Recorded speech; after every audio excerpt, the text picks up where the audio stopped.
The culture currency show is for those who recognize that nuance is key. We don't pretend to have all the answers, but we tackle the issues that affect the majority when speaking of Black America. Our discussions are informed by the host's personal experiences and insights, and we're always open to evolving our perspective as we gain new understanding. This is the story of two friends from the Bronx who decided to get real, be direct, and impact Black culture. Welcome to Culture Currency, where culture is the value.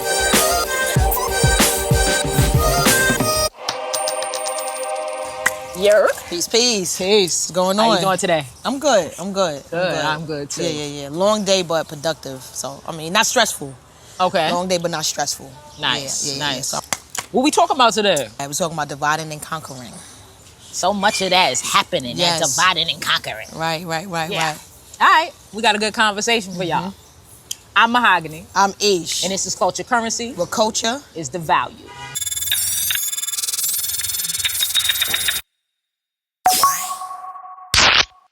All right, so this divide and conquer, we're going to start with the definition like usual. Perfect. It's an approach that breaks down complex challenges into smaller, manageable parts to successfully overcome, master, or take control of something through effort, strategy, or force. Exactly. Perfect. As we always say, everything has a negative and a positive.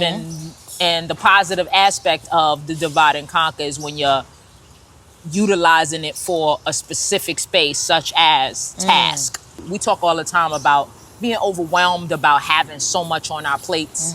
And one of the things that I actually utilize is making sure that I sit down and say, all right, what needs to be done first? Right. What days can I allot to these things? Yep. How am I going to tackle these things so that I make sure that I get it done in a reasonable time? Yep, and making it a manageable task. But when you're thinking about people, it's a whole different scenario. Absolutely. And what really hit me in thinking about dividing and conquering and thinking about the people who benefit the most from it, which a lot of times, when we come talking about communities, is the political elites. I'm thinking president, but who's the political elite? So what came up was the president, top army commanders, Supreme Court justices. Those are the folks who benefit by communities being divided. Politics, for example. Now, everybody has real gripes, right? With how things run in this country, in states, whatever. Everyone has actual gripes. So I wouldn't say that part is produced. But what I will say is the divide and conquer comes in with amplifying the outrage in certain instances to create division between people with different views on certain situations. And the powers that be, they eat off of division equals economic prosperity, for sure. And like, for example, this administration, they really capitalized off of common hate, right? People voted for this man for that, right? But now look at the economic trouble we're in. We're back at war. Look at the immigration crisis. Nobody cared about nothing else, but he found that sweet spot. One of the examples I came up with while I was thinking about this from the micro level is friendships. Those friend circles that have someone in them that is passive aggressive, instead of talking to the actual individual, now it's the he say, she say conversation, right? So these thoughts and these views are being brought up of this person. They don't even know it. And after a while, you just see this friendship breaking up, these arguments happening, these fights happening. And it's that one person that planted that seed. And broke up the beautiful group. Yeah, that's a good micro level. One thing I have here is how divide and conquer is the most effective tool in human history. It's an ancient strategy that has always happened. Because we see it happen every 4 years. We see it happen in our neighborhoods. You know what I mean? It's literally the most effective strategies that you can do to gain power over a group. Because a group that's fragmented is much easier to either ignore if they need resources or conquer. And think about why that is, right? Like we've spoke on other shows about the different studies that are done on humans to get an understanding of how we think, move, and can be produced, right? And so Yep. I was thinking about this earlier when I was thinking about this conversation is the standing ovation is one of the most accurate displays of what human activity looks like. Tell me. It's always one person who starts it. Yeah. Then someone else sees them and they say, oh, I'm going to do it too. I'm supposed to clap. And then everybody just rises to the occasion. Yeah. It was just something that they seen Right. the masses now doing. And now they feel like if they're doing it, we have to do it. Right. When you know this about human activity, Right. it's very easy to manipulate. On a simple level. Yeah, it's so easy. It's like if we can get these type of people or these amount of people or these to do this, the rest will just follow. For example, we were talking about Jay, right? Jay-Z. Jay-Z. And the fact when we were boycotting the NFL, he became the head of entertainment for the NFL, right? Bringing us back to watching and all of that kind of stuff. He clapped. And then we followed. And now he has this Target situation. We started boycotting Target after the DI thing came and they took a lot of our brands off the shelves. Now Jay is partnering with Target. He clapped. And now the thing is that they're hoping that we follow. And more than likely, there's going to be a lot of followers because there's going to be a lot that comes out of that. Malcolm X has spoken of this plenty in his day. The danger of us as Black people holding our talents as leadership. Being talented does not mean that you have integrity. Right. Being talented does not mean that you're a leader. kinfolk. Right. Talent, that's all it is. Right. And we as a people have to start identifying the activity, the behavior, the thoughts, the process to what makes us aligned. Right. Because complexion ain't it. I said that in our first season. Right. I don't believe that just because you're Black, you're my people. Right. I don't. Yeah. There is a mindset that comes along with collective activity. And I just actually had a conversation today, which really upset me, with somebody I know who in personal relationships operates very well. But when we have certain conversations about the bigger picture, this person and I are not aligned. And I had to tell them that today. Because I was like, yo, you are a capitalist before you're a Black man. Oh. And I can't rock with that. Right. My allegiance is 100% to my principles. And anybody who interacts with me should know that. My belief systems are true to who I am. And anything that goes against that does not align with me. And because there's no such thing as small things, those little things that peek out tell you a big story. Hell yeah. The week prior, you know, we was all Knicks, right? And I'm not a basketball watcher, but I'm a New Yorker. So naturally, I'm like, oh, we lit. It's all about that Yeah, now. yeah. And he was speaking against. Speaking against the Knicks? Yeah, Wow. like, don't do that around me. Yeah, nah, yeah. Don't do that around me. Whether that's your team or not, you're a New Yorker. Right. Like, what's that about? Right. So he was like, nah, I ain't just gonna go along just to go along. I said, that's not what it is, though. Yeah. I said, the speaking against, that's a different ballgame. Right. When you watch game shows, if there's a Black family and a Who white you family, who you be going for? What he say? The right He was like, family? of course, but that's different. No, it's not. I said, it's not different, though. It's home team. Yeah, what's the allegiance? What's your home connection? Team. It's home team.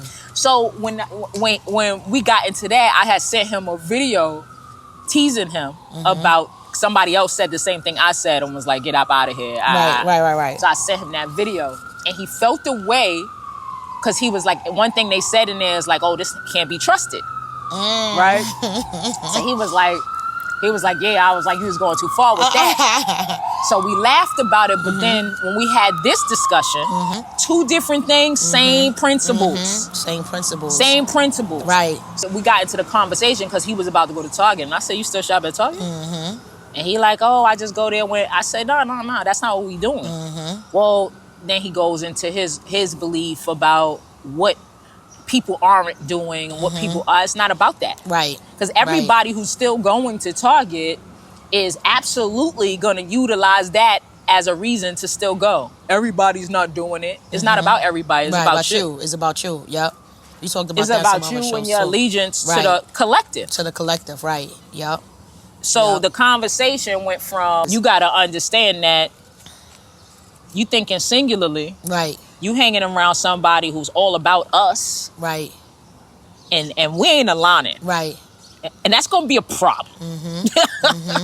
Right. What you was about to say, though? Nah, I'm not going to say it. All right, I went to Target, and I was about to buy a sweatsuit. What stopped you from doing it? They ain't have my size. I think they was open to 11, and we needed what you call it when you got when you need something to do the enzymes in your stomach to settle them. You know, when you travel and you get, it's called. I know what you're talking about. I can't think of the name. And we was about to go away, and I said, "Oh, look at this sweatsuit." I'm so happy I ain't get it, because then everybody would have known I got it. They would have known I got it from Target, and then I had a Target on my back. A Target on your back. My bad, y'all. I ain't going back. Like, I'ma catch Walgreens before it closed. This is the thing. That's another part of our conversation, because Convenience? Yes. Convenience. That's horrible. Yeah. I wasn't even thinking about that. Convenience is more important than, the outcome Nah. for the entirety of your people. Nah. That's Yeah. wild. Yeah. So he's like, oh, but all of these companies I said, we're not talking about all these companies. We're talking about what's happening right now. In order for us to get somewhere, it takes steps. It takes This is one collectivism. step. And the more that people see that we're able to do one step, then more people will align when it's time to do two steps. Exactly. And that's how you use the standing ovation in our favor. Right. We got to show that more of us is doing something so that other people will Right. follow Now along. that's right. So one thing, like I was thinking, right? Like for example, you say like skin folk is not kinfolk, right? One of the largest reasons why we've ever been divided as people a lot is for race, right? As opposed to looking at like the poor and working class is coming together and sharing resources regardless of race. You know what I mean? Where we could collectively bargain together. Like for example, right? The office in the Bronx on Gates Place is in the basement, and every super on that block has basement space except that super, because the program is there. And he doesn't have respect for women. And I'm just making this assumption you don't have respect for women. You're definitely not feeling a gay woman, right? And me and him have always had this issue. And his family, when they come over and stuff, they're like on the outside part of their inside, but he had to like make an area. If me and him were cool, you could use that space on Thanksgiving and all of that kind of stuff. Y'all don't have to be there next to the washing machines, next to the garbage room. You could have come in there. But because of whatever kind of feelings you have about me, because of my gender and because of my sexuality, you're losing out on this resource. You know what I mean? And that happens so much more than we know, that because we're more connected to our differences than our commonalities, and it tears up the resources that we can have and our collective bargaining. When you look at our standing in this country or in the world, right? There is a clear understanding that there are benefits to aligning with us. So people know how to align with us when it suits them. Yep. And then throw us out with the garbage when it don't suit them. And that shows within Target. not just Target, this new situation with the Asian guy who jumped out the window, daring black people to boycott the Asian community. Oh, okay. And people are doing it. That's another version of what we're speaking of. It's like, yeah, we are better lending a helping hand to each other, because the reality is the issue is not the people as much as it is the systems that are in place. Right. The energy is targeting the wrong areas, and there's a lot of money and activity being put into that happening, which is the divide and conquer. Right. You do also have some Asian people who are online speaking against this gentleman and saying he's unaware of y'all what y'all have done for us, but we are aware. Right. And they're actually supporting the boycott because they're like, yo, if that's how we out here acting, that's what's supposed to happen. Right. Because they understand that they do it with each other. They make sure that they spend with their own. Everybody has that understanding except for us. But you know we what? look for reason to spend everywhere but with ourselves. And I was just thinking about that. Like, no matter which way we shake it or phrase it, like, that's also a divide and conquer too, because they're deeply a part of our community in terms of what the resources they've been able to bring. So that one voice there, not that one voice, actually, is the incident that caused the outrage. So you have these folks that they killed the young man, right? Yes. And then you have this person speaking for it when he saw the outrage, and it's the actions of these few that's causing like a boycott of a whole community of people. You know what I'm saying? So again, we got divide and conquer again. And I agree with that. Initially, when I heard about them speaking of the boycott, I was like, Dag, but it's not all Asians. They're different people. Right. They got different cultures and different backgrounds, right? So just because these people have cheeky eyes don't mean they from the same tribe. However, Or feel the same way. However, the valuable point of this response is the fact that we absolutely need to get back to us. Spending with us, supporting us, understanding each other's value in our lives, and really like getting back to community. After we get that is when we can decide whether we want to open back up to the whole. But everybody else has made sure that they fostered their community first. Yep. And we have not. And so with that being said, that's the reason that I was 100% with it. Not because I feel like all deserve the pullback, but I think that we deserve to invest in us. I absolutely agree with that, but I really look forward to the day where we don't have to be divided to be a community amongst our small groups. You know what I'm saying? I agree, because actually a lot of the conversation around the situation is like, yo, these people have been making money in our communities forever. And when people go around and they're like, oh, we collecting money for this basketball team, they're not the ones who's going to give. They don't give, they take, right? However, I can say that as somebody who's been here for some time, I have had Asian communities that have given. In the 80s and 90s, that was a thing. Now, whether it's a thing now is very different. You know what I mean? I've gotten on this camera and spoke about when Jessica passed on and the Asian family that we constantly went to. They owned a stationery store. They were super supportive, especially when she passed on.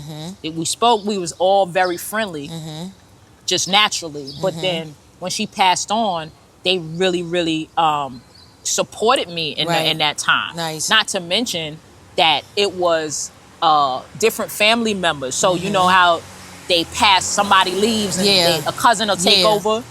So I would get comfortable with the new cousin. And they would treat me the same. Dope. And then because they saw themselves as part of the community and they made that known. Years later, to the family. Years later, I was working on 149 in the shop, tatting, and I went to the corner store over there, and they had a store over there, and it was one of the family members, and we seen each other and embraced. It was just a beautiful thing. So I want to be clear that I'm very clear that it's not all of them, and some of them really do see our value, understand what we bring to the table, and are givers. However, when we're dealing with mass problems, you have to deal from the mass standpoint. And it's not the masses that are operating like them. The masses are operating the opposite. And there was an NYU study that found that divisive content gets 6 times more engagement than on social media. So we're attracted to it. We're attracted to it. That's clickbait.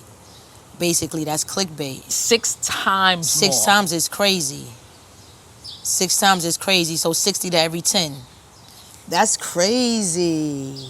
6 times more. I would like to know why we are so attracted to it. We're brainwashed.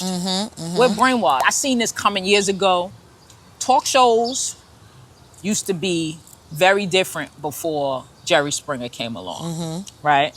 And then after Jerry Springer, you started seeing all of the salaciousness coming, right? And then those talk shows birthed reality TV. When you know the influence of media, then you understand that those things have a large influence. That's right. Right? Right. And so it's been a layered process. It's not all of a sudden. No, right. It's been Absolutely. over the years. Remember what's the papers we used to read? That used to be in the supermarkets?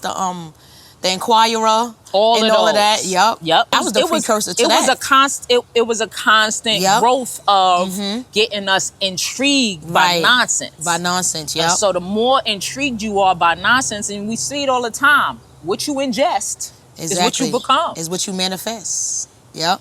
Is what you become, absolutely. Because that's the information you're taking in, so you can't put out anything that you don't have inside.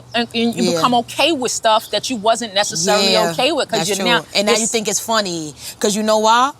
6,000 other people is clapping. 6,000 other people is laughing. There you go. So Back now to your you standing laughing. ovation. Yep. Back to your standing ovation. That's why, in our first season, when I said, "Yo, we ain't got time to be laughing all the time," and you pushed back, that's what I was talking about. It's like, yeah, I love to laugh. Like I love to be silly. I'm one of the most silly people I know when it comes down to having personal engagements. But when we talking about the whole, it's time to right now we gotta tighten up. Yeah. And the further we going, the more it's being shown. We're losing it. Yeah. We spoke about Jay-Z. We spoke about Target.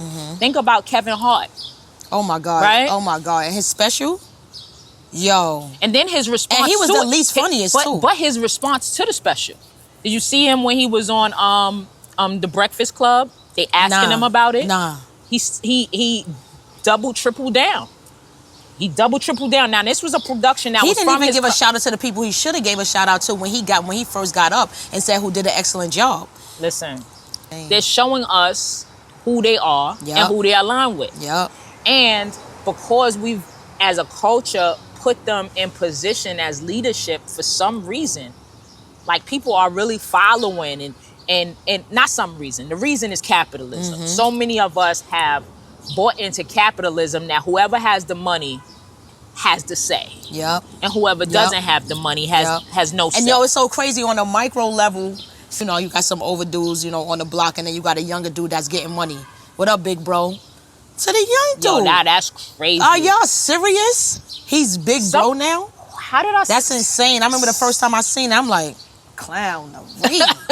This is nuts. This is nuts. He's big bro. Yo, remember Jay said, with you around my neck, I'd lock the whole block down. Just a chain around my neck. That's it, And that financial position got them in a chokehold. And the thing about it, right, it is really important to build community, because then you become harder to harm. You know what I mean? And strength in numbers is a real thing. You know what I'm saying? Because we're fighting together, we're walking in the same direction together. And when people become a community, you can't just penetrate that. It's like a strong family on a block. We're a unit. You're not just doing anything to us. My family was crazy strong. You can't do nothing to us. You know what I mean? Because we was a unit and strong like that. So you're right. But that's the whole purpose of the divide and conquer. It's because, we can't have that. You got to water it down. We can't have that. It's obvious if you pay attention to us as a people, ignorance aside, the power that we have. So imagine us understanding that power as a unified unit. That nobody can touch us. And we did at one point. We had the Black Panthers. All of these movements that we did have that were powerful, that showed our unity, were brought down by people who were teetering the fence. Yeah, we got a lot of teeterers. The teeterers gotta go. They gotta go. I'm straightforward when it comes to the people around me and letting them know, yo, principles first here, because you need to understand that you don't come before my belief system. That's facts. You don't. Right. And you can't act surprised when we at a crossroads and I'm like, oh nah. I'm very upset with myself that I went to Target, y'all. So don't, okay? It's hurting my heart that I'm like, damn, Ish, you did do that. You know what I mean? So I'm not gonna do it again. I didn't have to say it. Yeah. You wouldn't have said it if you wasn't planning on changing the video. Oh yeah, that's true.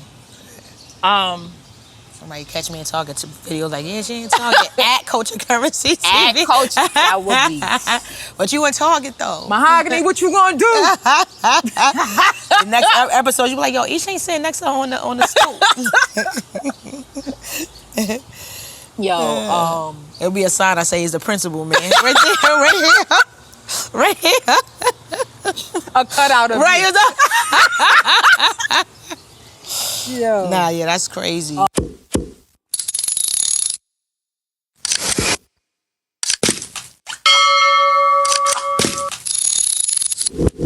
Nah. You are only as strong as your weakest link. Because you have somebody poking And a that hole in that sucker, boat. That the sucker whole taking time. you down. Yep. That sucker taking you down. Yep. And we've been taken down by so many suckers. And you know what's crazy? That's why you can't look at all skin folk as kinfolk. Because that will be your downfall. How do we go about building that community if that statement is also true? When you understand that all skin folk aren't kinfolk, you make sure that you understand how to filter through principles. If we have the same understanding of principles and aligned in that space, then there's certain conversations, activities, and thoughts that come with that. So people can say things. People go along with things. People kind of just agree and don't say much to sit around. But you got to be intentional with paying attention to that. Who are you really? How are you showing up? What are you producing? All of the things we talk about all the time. Right. So it's not that we have fun together. Right. It's what do you believe in? How far are you willing to go for what you believe in? Right. Because there's levels to that as well. There's people who go to marches that's their level. It's like, yo, I'll get hemmed up by a police officer, may get locked up, but that's as far as it go. Now, I need people with me that I put my life on it.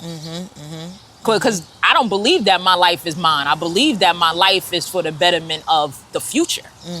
So at the end of the day, if it comes to that, I know what I'm signing up for. So everybody who signs up with me... If it means that much, if that's what it is, whatever that situation is. Whatever that situation is. Of course, the goal is to live for, right? But some things you might have to die for. I agree. And whatever that thing is, you need to know what that is. Yeah. You need to understand what your boundaries are and what you put all on the line for. But when you're talking about a team, it's somebody for each level on the team. Levels 1 through 5, you got somebody. You know what I mean? You got the folks who's back there doing administrative stuff, that organize things. You got those that, standing on the front line. You got those busting their guns. There's levels. The expectation is the loyalty to the principles. Absolutely. Right. And not be poking the holes in the boat. You're going to have people who is like, yo, my stop is here. I can't go no farther than this because I owe this to my family. I gotta You didn't get in the way of nothing. You helped as much as you could. You got out the way. That's right. That is an ally. Right. You didn't stop anything. You understand what I'm saying? So it's just a matter of us really being able to identify what allyship actually is, what people's belief systems are, and how those belief systems behave. Right. Because everybody says things doesn't necessarily mean that's what they are. Right. But their actions will tell you. Right. And that's how we build community. What are we leaving the folks with? We find ourselves in some level of division, but the division can't be within us. The division can't be within us. We need to find our people, our alignment, the people who are willing to stand for something, and all of us need to build a collective that's above the influence of those who are in power trying to divide and conquer. Yep. Just want to add that, and thinking about and finding our people, sometimes our people are outside of our immediate community. So it's important that we have shared humanity, shared interest, and that's where we get shared power. You know what I mean? When you really find your group, find your people, y'all rocking together. Everybody got to be aware when you being divided and conquered, like social media literate, and understand the messages that's coming, what you're watching, why it's coming to you, what is breeding in you. The division that it's causing is it's so important for us to be more aware.